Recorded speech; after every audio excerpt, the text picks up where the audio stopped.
Hello साथियों, कैसे हैं आप सभी? मैं सुरेंद्र कुमार एक बार फिर से आप सभी साथियों का आपके अपने चैनल एग्जाम हॉल में हार्दिक स्वागत करता हूं। जितने विद्यार्थी क्लास 10th में हैं और हिंदी की तैयारी कर रहे हैं उन सभी विद्यार्थियों के लिए ये वीडियो काफ़ी इंपॉर्टेंट है। तो यहाँ पर आप लोग देख सकते हैं, यहाँ पर कई सारे यहाँ पर क्वेश्चन है जो कि हिंदी के एमसीक्यू क्वेश्चन है। आप सभी को पता होगा कि आपका जो यूपी बोर्ड का जो पेपर होने वाला है वो 22 फरवरी से स्टार्ट होगा, आप सभी को पता होगा। तो आपको जो है अपनी पढ़ाई को काफ़ी बेहतर तरीके से अभी मतलब कंटिन्यू रखना होगा। तो चलिए इस वीडियो को बिना देरी करते हुए वीडियो को स्टार्ट करते हैं। तो यहाँ पर आप लोग देख सकते हो, ये आपका है पहला क्वेश्चन, ठीक है? और पहले क्वेश्चन में क्या कह रहा है? ये जो पहला क्वेश्चन है काफ़ी ज़्यादा महत्वपूर्ण है, समझिएगा। कह रहा है कि कमल का सिपाही की रचना किसने की? यानी कमल का सिपाही एक रचना है, उसकी रचना किसने की यही आपको बताना है। और ये क्वेश्चन आपके लिए काफ़ी ज़्यादा महत्वपूर्ण हो जाता है। यानी इस क्वेश्चन में हम VIMP यानी वेरी इंपॉर्टेंट क्वेश्चन लिख सकते हैं, ठीक है? तो ऑप्शन नंबर यहाँ पर पहले में दिया गया है क्या? मुंशी प्रेमचंद्र, ठीक है? और ऑप्शन नंबर यहाँ पर बी में दिया गया है, यानी दूसरे में दिया गया है अमृत राय दिया गया है। और ऑप्शन नंबर यहाँ पर सी में दिया गया है Jaishankar Prasad. Option number D की अगर बात करें तो यहाँ पर दिया गया है कौन? महादेवी वर्मा दिया गया है। तो ये आपके चार ऑप्शन हो गए, ठीक है? तो देखिए, कमल का सिपाही जो रचना है, आई होप आप सभी को पता होना चाहिए। अब तो पता ही होना चाहिए भाई, क्योंकि आपका जो अ, पढ़ाई का जो लेवल है अब एकदम आप एकदम इम्प्रूव हो चुके हैं, ठीक है? तो यहाँ पर कमल का सिपाही जो रचना है ये अमृत राय के द्वारा रचा गया है, जो कि काफ़ी ज़्यादा महत्वपूर्ण रचना है, ठीक है? तो चलिए यहाँ पर समझते हैं क्वेश्चन नंबर यहाँ पर दूसरे को। आई होप आप सभी को, जितने विद्यार्थी को इस क्वेश्चन का आंसर पता होगा वो कमेंट बॉक्स में ज़रूर बताइएगा, ठीक है? तो यहाँ पर देखिए क्वेश्चन में क्या बोल रहा है, कह रहा है कि शुक्ल युग की समयावधि है। यानी कह रहा है कि शुक्ल युग की जो समयावधि है, यानी इसको एक और तरीके से क्या पूछ सकता है, यहाँ पर आपसे पूछ सकता है समय सीमा, ठीक है? क्या पूछ सकता है? समय, और क्या पूछ सकता है? सीमा पूछ सकता है। तो कन्फ्यूज यहाँ पर आपको नहीं होना है, कालावधि पूछे या फिर समयावधि पूछे, जो भी पूछे उसका मतलब एक ही होता है, ठीक है? तो ऑप्शन नंबर यहाँ पर फर्स्ट में यानी पहले में दिया गया है क्या? 1900 से 1920 ईस्वी तक, ठीक है? ऑप्शन नंबर यहाँ पर बी में दिया गया है 1925 ईस्वी से 1940 ईस्वी तक, ठीक है? और ऑप्शन नंबर यहाँ पर सी की बात करें तो यहाँ पर दिया गया 1919 से 1938 ईस्वी तक। और ऑप्शन नंबर यहाँ पर डी में दिया गया 1900 ईस्वी से 1943 ईस्वी तक। तो ये आपके चार ऑप्शन हो गए हैं। तो आई होप आप सभी को इस क्वेश्चन का जो है करेक्ट ऑप्शन पता होगा। तो आप सभी को पता है ये, और इस क्वेश्चन पे आप क्या कर लीजिए, यहाँ पर आप लोग लिख लीजिए मोस्ट इम्पॉर्टेंट क्वेश्चन, ठीक है? मोस्ट इम्पॉर्टेंट इम्पॉर्टेंट यहाँ पर लिख लीजिए और क्वेश्चन लिख लीजिए, ठीक है? तो ये आपके लिए काफ़ी ज़्यादा महत्वपूर्ण क्वेश्चन है। देखिए, शुक्ल युग की समयावधि जो मानी जाती है वो 1919 से 1938 तक मानी जाती है, जो आप सभी को पता होगा, ठीक है? तो चलिए चलते हैं यहाँ पर क्वेश्चन नंबर यहाँ पर तीसरे की ओर। यहाँ पर आप लोग देख सकते हैं, ये है आपका क्वेश्चन नंबर तीसरा। क्वेश्चन नंबर तीसरा काफ़ी ज़्यादा महत्वपूर्ण है भाई, रचनाओं में काफ़ी फेमस रचना है, आप सभी को पता होना चाहिए। तो इस क्वेश्चन का आप लोग नोट कर लीजिएगा, अच्छे से याद कर लीजिएगा, ठीक है? और तब जाके एग्जाम में आप दीजिएगा। ऐसे क्वेश्चन आपसे कई बार पूछे जाते हैं, ताकि आप वहाँ पर जो है एक नंबर भी आपका छूटे ना, तो आपको पढ़ना पड़ेगा, ठीक है? तो चलिए ऑप्शंस की अगर बात करें तो ऑप्शन नंबर पहले यानी ए में दिया गया है जयशंकर प्रसाद। ऑप्शन नंबर यहाँ पर बी में दिया गया है महादेवी वर्मा। ऑप्शन नंबर यहाँ पर सी की अगर बात करें तो यहाँ पर दिया गया है मैथिली शरण गुप्त, ठीक है? और ऑप्शन नंबर डी में क्या दिया गया है? भगवती चरण वर्मा। ये ऑप्शन नंबर डी में दिया गया है। तो ये रचना में काफ़ी ज़्यादा महत्वपूर्ण रचना है। तो इस पर आप लोग स्टार लगा सकते हो, ट्रिपल स्टार लगा लीजिए, ठीक है? काफ़ी ज़्यादा महत्वपूर्ण है। तो देखिए, साकेत जो रचना है ये मैथिली शरण गुप्त के द्वारा रचा गया था। तो ऑप्शन नंबर इसका जो सी है वो करेक्ट ऑप्शन हो जाएगा। तो चलिए समझते हैं क्वेश्चन नंबर यहाँ पर चौथे को। तो यहाँ पर आप लोग देख सकते हो, ये है आपका क्वेश्चन नंबर चौथा, जहाँ पर आप लोग देख सकते हो नंबरिंग भी किया गया है। क्वेश्चन नंबर अगर 4 की बात करें तो यहाँ पर क्या पूछ रहा है, रस मीमांसा किसकी रचना है? ये आपके क्वेश्चन यानी कि बोर्ड एग्जाम के पॉइंट ऑफ व्यू से VIMP क्वेश्चन है, यानी very very very most important question है भाई। तो यहाँ पर क्या पूछ रहा है कि रस मीमांसा किसकी रचना है? ऑप्शन नंबर ए में दिया गया है महादेवी वर्मा। ऑप्शन नंबर अगर बी की बात करें तो यहाँ पर दिया गया है आचार्य रामचंद्र शुक्ल दिया गया है। और ऑप्शन नंबर सी में दिया गया है मुंशी प्रेमचंद्र दिया गया है। और ऑप्शन नंबर डी में क्या दिया गया है? किशोरीलाल गोस्वामी दिया गया है, ठीक है? तो देखिए, ये जो आपका रस मीमांसा जो रचना है, ये रचना जो है आचार्य रामचंद्र शुक्ल जी के द्वारा रचा गया है, जो कि काफ़ी ज़्यादा महत्वपूर्ण रचना है। इनका एक और रचना है जिनका नाम है, जिसका क्या नाम है? चिंतामणि। आई होप आप सभी को पता होगा। चिंतामणि, ठीक है, चिंतामणि, ये इनकी एक और रचना है जो कि ये भी काफ़ी ज़्यादा फेमस रचना है, ठीक है। ये भी क्या है, काफ़ी फेमस है। तो इन दोनों रचनाओं को आप लोग अच्छे से नोट कर लीजिएगा। एक रश्मिमांसा, दूसरा क्या हो गया, चिंतामणि हो गया, ठीक है। तो चलिए चलते हैं क्वेश्चन नंबर 5वें की ओर। तो यहाँ पर आप लोग देख सकते हो, ये आपका है क्वेश्चन नंबर 5वां, ठीक है। क्वेश्चन नंबर 5वां भी काफ़ी ज़्यादा महत्वपूर्ण है भाई, आपके बोर्ड एग्जाम के पॉइंट ऑफ व्यू से। इस वीडियो में जितने भी क्वेश्चन हैं सभी क्वेश्चंस काफ़ी महत्वपूर्ण क्वेश्चन हैं, क्योंकि वीडियो थोड़ा सा देखिए, आज वीडियो आप लोग का नहीं आ पाया था इससे पहले, ठीक है। वीडियो आपका नहीं आ पाया था, रीज़न था उसके पीछे, ठीक है। तो चलिए फिलहाल इस क्वेश्चन को देखिए, समझिए। क्वेश्चन में क्या कह रहा है, क्वेश्चन में कह रहा है कि कंकाल के लेखक हैं, यानी कंकाल जो रचना है उसके लेखक का नाम बताइए। तो ऑप्शन नंबर ए पे दिया गया है यहाँ पर मुंशी प्रेमचंद्र दिया गया है। ऑप्शन नंबर अगर बी की बात करें तो यहाँ पर दिया गया महादेव वर्मा दिया गया है, ठीक है। और ऑप्शन नंबर सी की अगर बात करें तो यहाँ पर दिया गया रामचंद्र शुक्ल। इनका अगर पूरा नाम अगर कहीं आप देखोगे तो वहाँ पर देखता है क्या, मतलब दिखता है आपको आचार्य रामचंद्र शुक्ल देता है, यानी आचार्य के साथ। तो दोनों कवि एक ही हैं, आप कंफ्यूज होने की आपको जरूरत नहीं है, ठीक है। और ऑप्शन नंबर यहाँ पर डी में क्या दिया गया है, तो जयशंकर प्रसाद दिया गया है। तो हमसे पूछा था क्या, क्वेश्चन में पूछा था हमसे कंकाल के लेखक हैं, यानी कंकाल के लेखक कौन है, ठीक है। अगर आपको रचना आपको अगर याद होगा, काफ़ी बेहतर तरीके से आपने याद किया है, तो आप इस क्वेश्चन का आंसर जो है काफ़ी आसान तरीके से आप बता सकते हो, ठीक है। तो देखिए कंकाल जो रचना है ये एक मतलब जयशंकर प्रसाद की एक रचना है, जो कि काफ़ी ज़्यादा प्रसिद्ध रचना मानी जाती है, ठीक है। मतलब आपके बोर्ड एग्जाम में कई बार इसको देखा गया है, ठीक है। तो इस क्वेश्चन को आप लोग अच्छे से नोट करिएगा और जो है इसको याद करिएगा, ठीक है। तो अगला क्वेश्चन भाई, अगला क्वेश्चन भी काफ़ी खतरनाक क्वेश्चन है, मतलब काफ़ी इंटरेस्टिंग क्वेश्चन है, ठीक है। आपके बोर्ड एग्जाम के पॉइंट ऑफ व्यू से अगर देखा जाए तो क्वेश्चन नंबर 6, ठीक है। क्वेश्चन नंबर 6 में क्या बोल रहा है, कह रहा है कि आधुनिक काल की, ठीक है, समय सीमा है, यानी आधुनिक काल की जो समय सीमा है वो कब से कब तक मानी जाती है। तो ऑप्शन नंबर अगर ए की बात करें तो यहाँ पर दिया गया 1919 ईस्वी से 1938 ईस्वी तक, ठीक है। ऑप्शन नंबर बी की बात करें तो यहाँ पर दिया गया 1936 ईस्वी से 1943 ईस्वी तक। और ऑप्शन नंबर अगर सी की बात करें तो यहाँ पर दिया गया है 1918 ईस्वी से 1950 ईस्वी तक। और ऑप्शन नंबर अगर डी की बात करें तो यहाँ पर दिया गया 1943 ईस्वी से, मतलब इस सॉरी 19 सॉरी क्या दिया है, 1843 ईस्वी से अब तक दिया गया है, ठीक है। तो आप सभी को पता होना चाहिए कि आधुनिक काल की जो समय सीमा है वो माना जाता है भाई 1843 ईस्वी से अब तक माना जाता है। कहने का मतलब ऑप्शन नंबर इसका जो डी वाला है वो करेक्ट ऑप्शन हो जाएगा। तो चलिए समझते हैं क्वेश्चन नंबर 7वें को, ठीक है। तो यहाँ पर आप लोग देख सकते हो, ये आपका दिया गया question number 7, question number 7। Question number 7 में क्या दिया गया है कि महादेवी वर्मा कवयित्री हैं, यानी महादेवी वर्मा जो है वो कवयित्री हैं, किस युग की हैं भाई। तो ऑप्शन नंबर ए में दिया गया है प्रगतिवादी युग, ऑप्शन नंबर बी में दिया गया है यहाँ पर द्विवेदी युग, और ऑप्शन नंबर यहाँ पर सी में दिया गया है छायावाद युग, और ऑप्शन नंबर डी में क्या दिया गया है, प्रयोगवाद युग दिया गया है। तो इस तरीके से आपका यहाँ पर क्वेश्चन दिया गया है, जो कि काफ़ी ज़्यादा महत्वपूर्ण है भाई।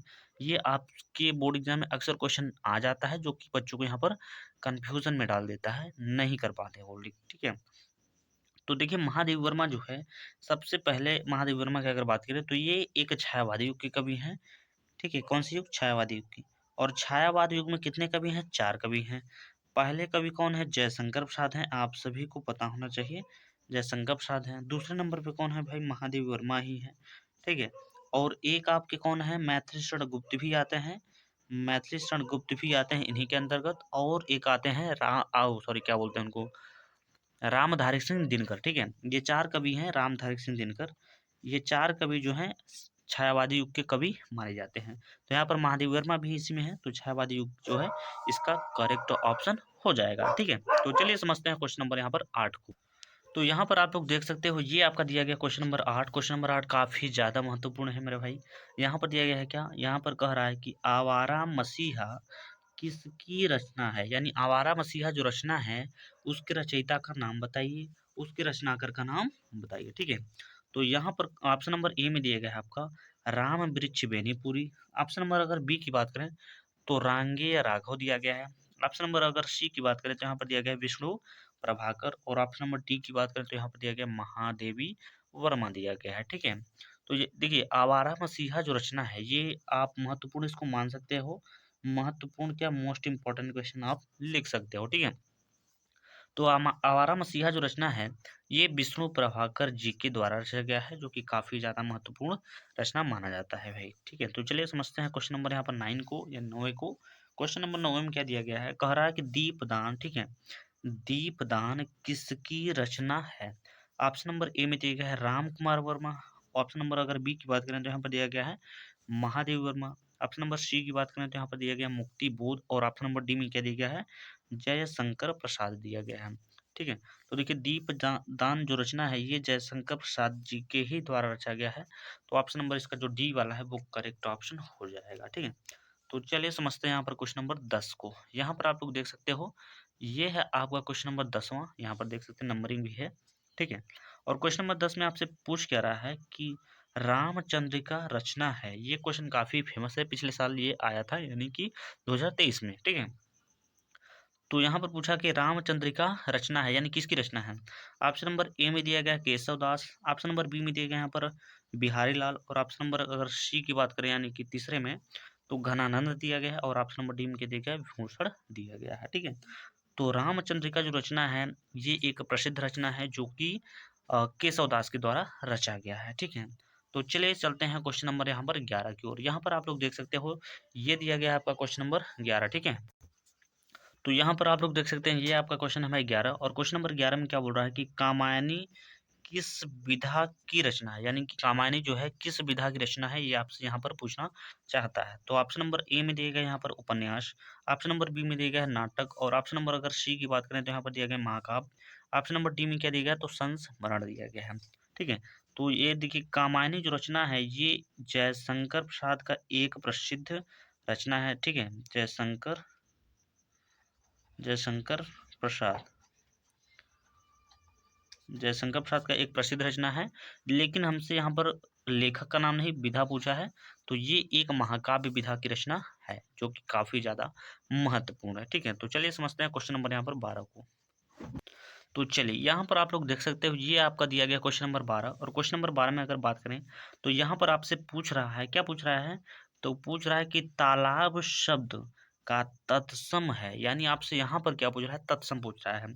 तो ऑप्शन नंबर ए में अगर बात करें तो दिया गया है समुद्र, अगर बी की बात करें तो यहाँ पर दिया गया है तड़ाक दिया गया है, ठीक है। और ऑप्शन नंबर सी की बात करें तो यहाँ पर झील दिया गया है, और ऑप्शन नंबर डी में क्या दिया गया तो महासागर दिया गया है। तो देखिए तालाब जो है यानी तालाब का जो तत्सम होता है उसको हम लोग बोलते हैं तड़ाक बोलते हैं। तो ऑप्शन नंबर इसका जो बी वाला है वो करेक्ट ऑप्शन हो जाएगा, ठीक है। तो चलिए यहाँ पर देख सकते हैं ये आपका दिया गया क्वेश्चन नंबर 13, और क्वेश्चन नंबर 13 में क्या समास से क्वेश्चन पूछा गया है। आई होप आप सभी को पता होगा कि समास हमें कितना पढ़ना होता है, यानी क्लास 10 वालों को दो ही समास पढ़ना होता है, एक है द्वंद्व समास, दूसरा है द्विगु समास, ठीक है। तो यहाँ पर हमसे पूछ रहा है कि माता पिता में कौन सा समास है। ऑप्शन नंबर ए में दिया गया है द्वंद्व समास। ऑप्शन नंबर बी में दिया गया है यहाँ पर द्विगु समास। ऑप्शन नंबर सी में दिया गया है कर्मधारय समास, और ऑप्शन नंबर डी में क्या दिया गया है अव्ययी भाव समास दिया गया है, ठीक है। तो यहाँ पर देखा जाए अगर बात करें यहाँ पर माता और पिता की, तो ये शब्द दोनों एक दूसरे के विपरीत हैं, और दोनों ही शब्द अपने जगह पे क्या है प्रधान है, ठीक है। तो यहाँ पर जब क्या होता है और बीच में एक योजक का सिंबल है, आई होप आप सबको दिख रहा है, इसको हम लोग क्या बोलते हैं योजक का सिंबल बोलते हैं, ठीक है। कौन सा चिन्ह योजक का, ठीक है। तो जब भी कभी दोनों शब्द क्या हो यहाँ पर प्रधान हो अपने स्थान पे, और शब्द एक दूसरे के विपरीत हो, बीच में योजक का सिंबल, तो यहाँ पर आपको लगाना है कौन सा समास द्वंद्व समास पे टिक कर देना है भाई, ठीक है। इतना आप लोग याद रखिएगा, ठीक है। तो चलिए समझते हैं यहाँ पर क्वेश्चन नंबर यहाँ पर 14 को। यहाँ पर आप लोग देख सकते हो ये है आपका क्वेश्चन नंबर 14, और क्वेश्चन नंबर 14 में क्या बोल रहा है इसको थोड़ा सा समझने की कोशिश करते हैं। तो यहाँ पर कह रहा है कि अनुसरण अनुसरण में कौन सा उपसर्ग है। आई होप आप सभी को उपसर्ग के बारे में पता होगा। उपसर्ग वे शब्द होते हैं जो शब्द के शुरुआत में लगते हैं यानी प्रारंभ में जुड़ते हैं। जैसे कि यहाँ पर एक शब्द है शरण, आगे क्या लगा है अनु लगा है, तो ये अनु ही क्या हो गया इसका उपसर्ग हो गया। तो ऑप्शन नंबर इसका क्या हो जाएगा, ऑप्शन नंबर इसका जो सी वाला है वो करेक्ट ऑप्शन हो जाएगा, क्योंकि हमको केवल यहाँ पर छाटना था उपसर्ग, और उपसर्ग क्या है यहाँ पर अनु क्या है उपसर्ग है, तो उपसर्ग यानी पहला जो सी वाला ऑप्शन है वो आपका करेक्ट ऑप्शन हो जाएगा, ठीक है। तो चलिए समझते हैं क्वेश्चन नंबर यहाँ पर 15 को। तो यहाँ पर आप लोग देख सकते हो मेरे भाई यहाँ पर क्वेश्चन नंबर 15 को। क्वेश्चन नंबर 15 में क्या बोल रहा है, कह रहा है कि महत्व में कौन सा प्रत्यय है, यानी आप ये क्वेश्चन प्रत्यय से पूछा गया है। प्रत्यय उपसर्ग दोनों ही सिमिलर होते हैं, यानी कि सिमिलर का मतलब कि दोनों साथ में ही क्वेश्चन पूछ लिए जाते हैं। अक्सर ऐसे आपको केसेस देखने को जरूर मिलेगा, ठीक है। तो यहाँ पर क्या पूछ रहा है, महत्व में कौन सा प्रत्यय है? तो प्रत्यय वे शब्द होते हैं जो शब्द के पीछे जुड़ते हैं, ठीक है, पीछे। तो इस बात को आप लोग समझिएगा। तो ऑप्शन नंबर ए में दिया गया है पन, ऑप्शन नंबर बी में दिया गया है आई, और ऑप्शन नंबर सी में दिया गया है त्व, और ऑप्शन नंबर डी में दिया गया है अ दिया गया है, ठीक है। तो अगर बात करें महत्व की, तो महत्व में अगर आप पढ़ोगे तो यहाँ पीछे क्या दिख रहा है, तो दिख रहा है। तो इसका क्या हो जाएगा, प्रत्यय तो ही वाला जो है ऑप्शन इसका करेक्ट ऑप्शन हो जाएगा, ठीक है। तो चलिए समझते हैं क्वेश्चन नंबर यहाँ पर 16 को। तो यहाँ पर आप लोग देख सकते हो बिल्कुल आसानी तरीके से, यहाँ पर आप लोग देख सकते हो, यहाँ पर आपसे क्या पूछ रहा है, कह रहा है कि मराल, कलहंस, मानस चौकस आदि कहलाते हैं, ये सब क्या कहलाते हैं? ऑप्शन नंबर ए में दिया गया है पर्यायवाची, ऑप्शन नंबर बी में दिया गया है विलोम, ऑप्शन नंबर सी में दिया गया है तत्सम, ऑप्शन नंबर डी में क्या दिया गया है, तद्भव दिया गया है। तो देखिए मराल, कलहंस, मानस चौकस ये सभी क्या है, पर्यायवाची हैं। आप सभी को अगर पर्यायवाची याद होगा तो काफी अच्छी तरीके से इसका आंसर दे सकते हैं, ठीक है। तो चलिए समझते हैं क्वेश्चन नंबर यहाँ पर 17 को। यहाँ पर आप लोग देख सकते हो मेरे भाई, यहाँ पर दिए गए क्वेश्चन नंबर 17, और क्वेश्चन नंबर 17 में आपसे पूछ क्या रहा है, कह रहा है कि हास्य रस, ठीक है, हास्य रस का स्थायी भाव बताइए भाई। ऑप्शन नंबर ए में दिया गया है सुख, ऑप्शन नंबर बी में दिया गया है निर्वेद, ऑप्शन नंबर सी में दिया गया है हास, और ऑप्शन नंबर डी में दिया गया है जुगुप्सा दिया गया है, ठीक है। तो अस्थाई भाव से भी आपके क्वेश्चंस पूछे जाते हैं जो कि काफी इंपॉर्टेंट होते हैं, यानी इंपॉर्टेंट नहीं मोस्ट इंपॉर्टेंट क्वेश्चन आप ये बोल सकते हो, ठीक है, स्थायी भाव से क्वेश्चन। तो देखिए हास्य रस का जो स्थायी भाव होता है उसको हम लोग क्या बोलते हैं, हास बोलते हैं। आई होप आप सभी को पता होगा, अगर परिभाषा याद होगा तब भी थोड़ा सा आप यहाँ से बता सकते हो, ठीक है। तो चलिए समझते हैं यहाँ पर क्वेश्चन नंबर 18 को। यहाँ पर आप लोग देख सकते हैं ये है आपका क्वेश्चन नंबर 18।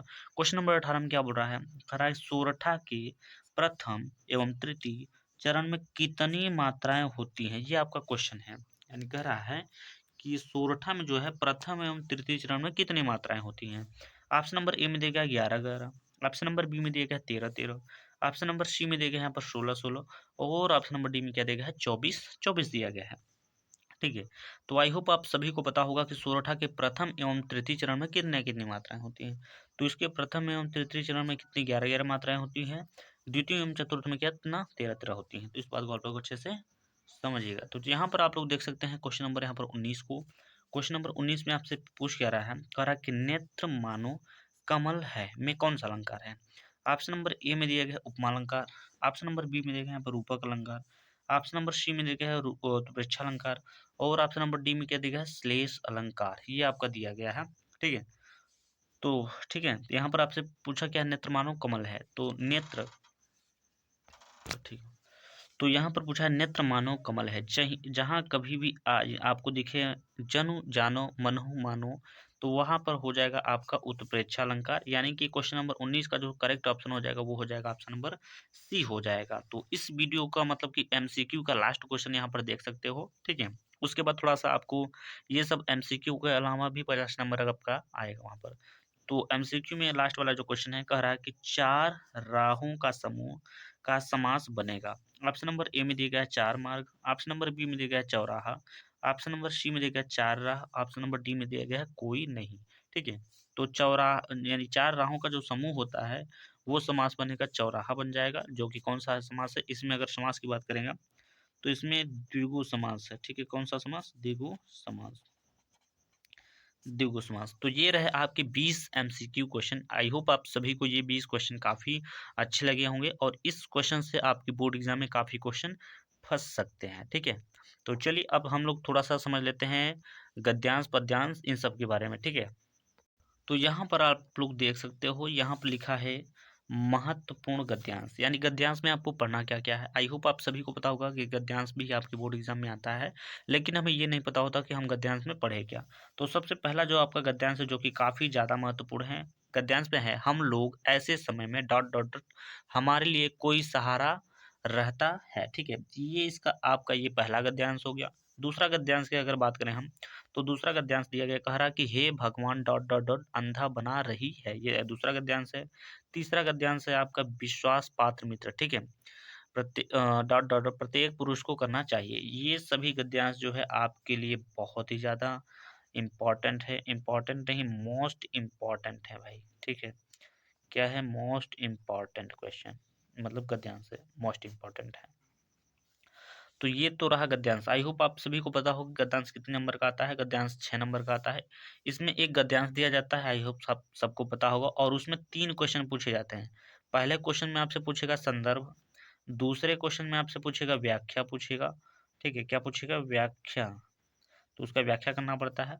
और तीसरा जो क्वेश्चन पूछेगा वो आपके गद्यांश से ही रिलेटेड क्वेश्चन रहेगा, जो कि कितने नंबर का रहेगा, 6 नंबर का। सेम गद्यांश के ही जैसा आपका आता है पद्यांश आता है, वो भी आप सभी को पता होना चाहिए, और वो भी कितने नंबर का होता है, 6 नंबर का होता है। तो देखिए पद्यांश में आपको क्या क्या पढ़ना है। पद्यांश में आपको सबसे पहला जो पद्यांश पढ़ना है वो चरण कमल बंदव हरिराज, जिसके रचयिता आपके सूरदास जी हैं, डॉट डॉट डॉट करके दिया गया, बंदौती पाई, काफी ज्यादा महत्वपूर्ण है, इसको यहाँ पर आप लोग लिख सकते हो मोस्ट इम्पॉर्टेंट, ठीक है, क्या लिख सकते हो, मोस्ट इम्पॉर्टेंट, मोस्ट इम्पॉर्टेंट पद्यांश है। और दूसरे नंबर पे कौन सा है, उद्धव मोहि ब्रज डॉट डॉट डॉट तीह जतु तात, ये भी काफी ज्यादा इंपॉर्टेंट है, आपके बोर्ड एग्जाम में 90 से 95% मान सकते हो ये पद्यांश आने के चांसेस हैं यहाँ पर, ठीक है। तीसरे नंबर पे बात करें तो यहाँ पर दिया गया सुनि सुंदर ban dot dot dot Manjul कंज कली, ये आपके पद्यांश रहे जो कि 6 नंबर का आएगा। दो दो क्वेश्चन, पहला क्वेश्चन आपसे क्या पूछेगा, संदर्भ ही पूछेगा 2 नंबर का, और दूसरे क्वेश्चन में आपका पूछेगा व्याख्या, तीसरा क्वेश्चन भी सेम किसी चीज का अर्थ दे देगा जो कि आपके पद्यांश में ही रहेगा। अब हम लोग बात करेंगे संस्कृत के गद्यांश। ये तो गद्यांश हो गए, अब कुछ संस्कृत और गद्यांश पद्यांश आते हैं। तो उसमें से आपको सबसे पहला आपको पढ़ना है वाराणसी सुविख्याता, ठीक है, डॉट डॉट यम बंधु प्रशंसत, ये जो आपका गद्यांश है काफी ज्यादा महत्वपूर्ण है। इससे 100% चांस रहते हैं कि आपके बोर्ड एग्जाम में फंस जाता है, ठीक है। दूसरे नंबर पे आपका रहता है क्या, ऐसा नगरी डॉट डॉट डॉट भाषायाम, ठीक है, करिता, ठीक है, ये वाला है। तीसरे नंबर पे आपका है मानव जीवनस डॉट डॉट डॉट अस्मारकम अस्मारक, ठीक है, संस्कृति।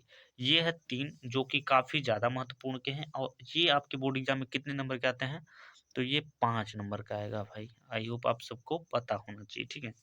अब उसके बाद अगर बात करें, यहाँ पर ये गद्यांश का है, उसके बाद एक पद्यांश का भी आता है, और पद्यांश का भी 5 नंबर का आता है, श्लोक के जैसा होता है 2 लाइन का, तो उसको भी आप लोग कंप्लीट कर लीजिएगा। फिलहाल इस वीडियो में मैंने उसको नहीं लिखा है, अगली वाली वीडियो में जरूर वहाँ पर मैं आपको बता दूंगा, ठीक है। अब हम बात करते हैं महत्वपूर्ण लेखक का जीवन परिचय के बारे में। तो जीवन परिचय अभी जो आ रहा है वो 5 नंबर का है, जिसमें से 3 नंबर का आपका जीवन परिचय रहेगा, और 2 नंबर आपके रचना लिखने पर मिलेगा, ठीक है। और पहला जो आपका जो लेखक है यानी जीवन परिचय है, कौन सा याद करना पड़ेगा, किसका, तो आचार्य रामचंद्र शुक्ल का याद करना पड़ेगा। आई होप आप सभी को पता होगा, पहले ही चैप्टर में है, बहुत ही इंपॉर्टेंट है, ठीक है, बहुत ही क्या है, इम्पॉर्टेंट है, इम्पॉर्टेंट।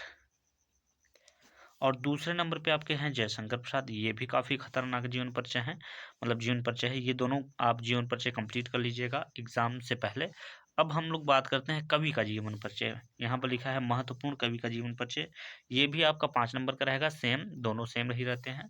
इसमें आपको कौन सा याद करना पड़ेगा, तो एक है सूरदास, एक है तुलसीदास, और एक है महादेव वर्मा, 3 आपको जीवन परिचय कंप्लीट करके यहाँ पर जाना है वहाँ पर, और ये भी 5 नंबर देखा जाएगा, काफी अच्छा नंबर है। अगर आप लोग इतना तैयार कर लेते हो तो आपके बोर्ड एग्जाम में काफी अच्छा नंबर आपका मिल जाएगा। और लास्ट में अगर बात करें तो यहाँ पर आपका क्या है, एक महत्वपूर्ण श्लोक है जो कि लिखने के लिए आता है, और ये आता है 2 नंबर का, ठीक है। तो ये श्लोक मैंने एक तो लिखा है, आई होप आप सभी लोग इसको लिखेंगे और इसको याद भी करेंगे, ठीक है।